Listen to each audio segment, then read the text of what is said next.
Indian diet में जो सबसे बुरा है ना वो वीट है। वीट जितना बुरा कुछ नहीं, क्योंकि मिठाई तो रोज रेगुलरली खाता नहीं इंसान, मैक्सिमम लोग नहीं खाते, कुछ कुछ खाते हैं, वो तो जो खा रहे हैं वो तो अपना कब्र खोद ही रहे हैं, उनका तो मैं कुछ कह नहीं सकता। चीनी जो रोज बहुत भर खा रहे हैं उनका भी कुछ नहीं कह सकता, उनको कहने का मतलब।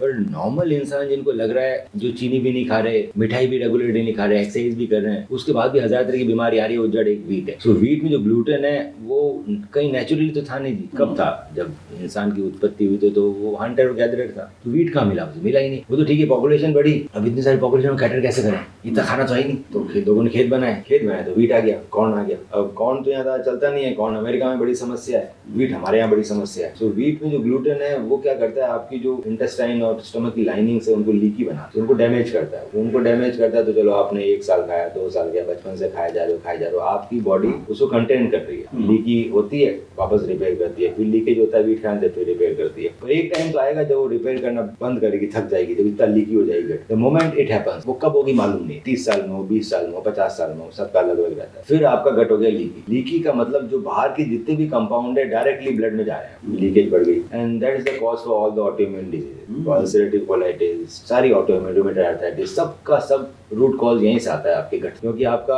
माइक्रोबायोम है जो हेल्दी माइक्रोबायोम वो मेंटेन नहीं हो रहा, गट लीकी हो गई। बहुत सारे केमिकल्स, हार्मफुल पेस्टिसाइड, सब कुछ आपके ब्लड में आ रहे हैं। ब्लड में आ रहे हैं तो आपकी बॉडी उसको समझ रही है फॉरेन ऑब्जेक्ट, फॉरेन ऑब्जेक्ट समझ रही है तो उसके लिए इम्यूनिटी डेवलप कर रही है, एंटीबॉडी। अब एंटीबॉडीज कई बार डिस्टिंग्विश नहीं कर, बहुत सारे जो गड़बड़ कंपाउंड्स हैं वो सेम हमारे बॉडी में नेचुरली भी कहीं ना कहीं अवेलेबल है, केमिकल कंपोजिशन मिक्स मैच कर सकते हैं ना चीजें। तो एंटीबॉडी बनी किसी और चीज के लिए, रिएक्ट उसने बॉडी पे कर दिया, मार उसने बॉडी को दिया। तो ये जितनी भी ऑटोइम्यून डिजीज है वो सब रूट कॉज ये है। तो इनिशियली शुरू से अगर वीट खाना बंद करे तो ऑटोइम्यून डिजीज का बहुत कम। ये सब न्यू एजेस डिजीज है, पहले थी नहीं है, ये नहीं आ रही है, सब वीट। शुगर लेवल स्पाइक करता है, डायबिटीज, हाइपरटेंशन, कार्डियो डिजीज, सबके सब ये। स्किन खराब करना, डिमेंशिया देना, हेयर उड़ाना, सबका मेन कॉज इज रोटी, सब कुछ रोटी। और रोटी में इससे बोल रहा हूँ कि रोटी भरभरे खा रहे हैं लोग। और इनिशियली हो सकता है गेहूं अच्छी क्वालिटी का आता हो, अभी भी बहुत सारे जो एंशियंट गेहूं है वो अच्छी क्वालिटी के, वो छोटे हैं, फाइबर ज्यादा है। फिर धीरे धीरे जेनेटिक मॉडिफाइबल जो आ रहे हैं, मोटे मोटे गेहूं जो फाइबर कम है, जो टेस्टी है, वो तो सब